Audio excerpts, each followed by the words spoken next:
The CIP. Who knew a screen didn't work with gloves on? The CIP. C-I-P. I think we've learned some lessons from that, though. Rio Vista project, the CIP, that was accelerated. CIP funds, they just magically appear. Actually, Miss Porterfield, CIP funds CIP. take decades to get drainage fixed. So now that flooding problem we have over at the Capes Camp, The CIP. that's going to take years to fix.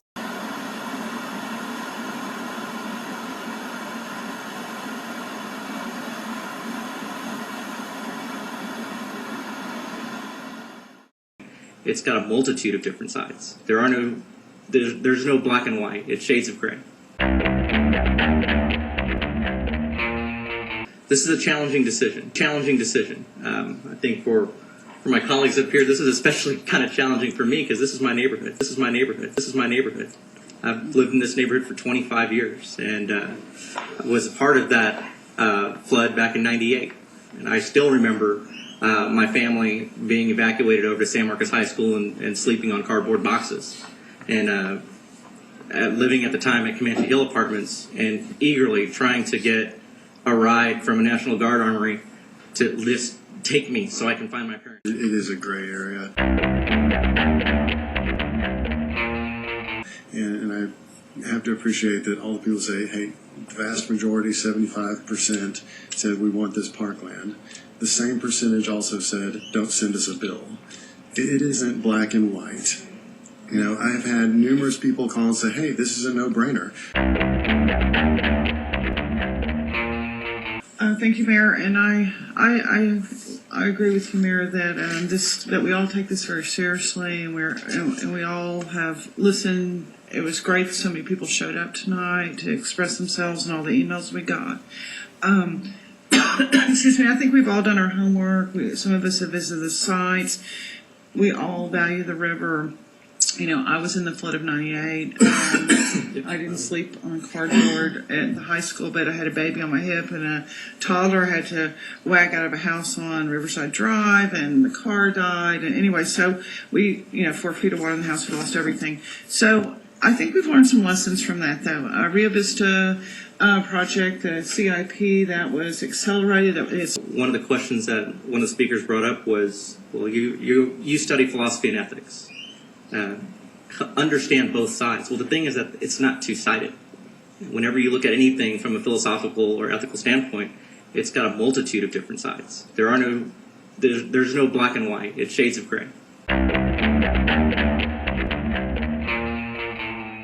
The home of the oldest non-nomadic civilization in the Northern Hemisphere. Over at Capes Camp, shovel test over at Capes Camp, and guess what? State law has been violated because I've repeatedly filed those open records requests. To express themselves and all the emails we got.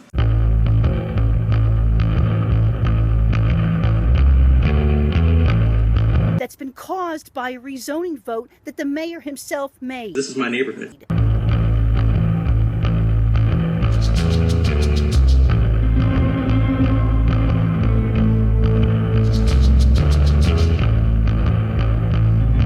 This is my neighborhood. The mayor said that it was shades of gray, that it was a difficult decision for him. Well, guess what, Mayor? Shades of gray. It is a gray area. Safety is not a shade of gray.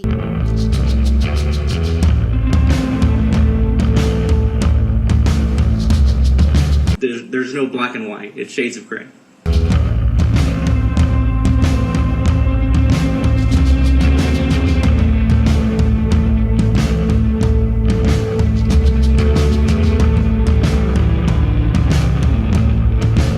People's homes is not a shade of gray. All those lost memories, those were flooded out, Mayor.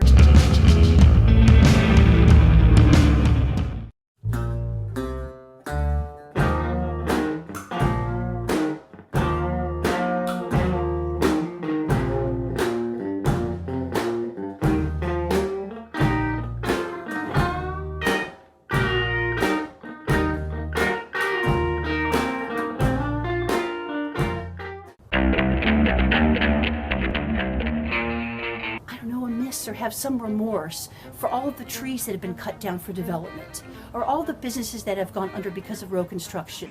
It's got a multitude of different sides. There's no black and white. It's shades of gray. Or maybe the concrete or cement that's been put in the caves. It's shades of gray. Caves that are historically significant as the Cheops Pyramid from the Clovis cultures as a result of that horrible development at Capstone Cottage. It's shades of gray. Do you know how many police reports there are being filed over at Capstone Cottage because of the problems? All the drugs that are going over there, the shootings? It's got a multitude of different sides. There's no black and white. It's shades of gray. All of the loud parties that neighbors hear. You know what? Once there were trees, now there are none. And in fact, all people hear now are parties versus the sound of nothing.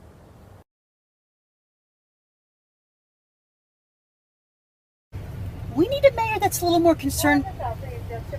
Okay, that's a little more concerned about the high electric utility rates, which keep going up. Maybe a larger fund to help people pay their electric bills and less funding for Greater San Marcos Partnership.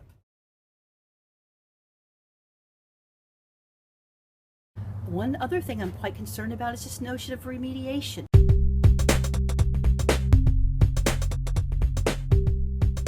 Every time we lose a tree, the standard response is, oh, we can remediate it. You can't remediate a 100-year-old tree or 300-year-old tree. We need a mayor that's a watchdog for our community. If you look what happened in Florida, there are sinkholes erupting. The same sort of environmental factors we have here in our community. Over an aquifer, lots of development, caves.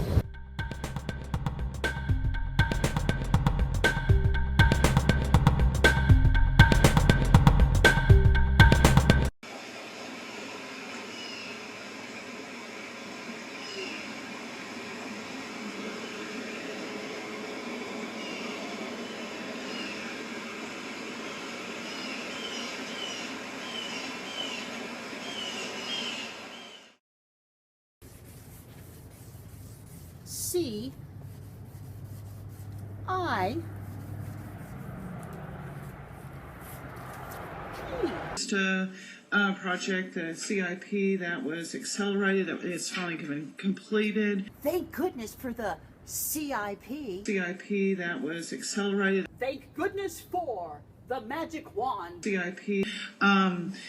The ERIP process, I think all the acreage that we've gotten off Purgatory, I think that we are taking good care of the river. CIP funds, capital improvement. You know, this is a very difficult decision because so many of my friends are against this. CIP, CIP, CIP, CIP, it's not free. Against this proposal. And I would love for all of this land to be parkland.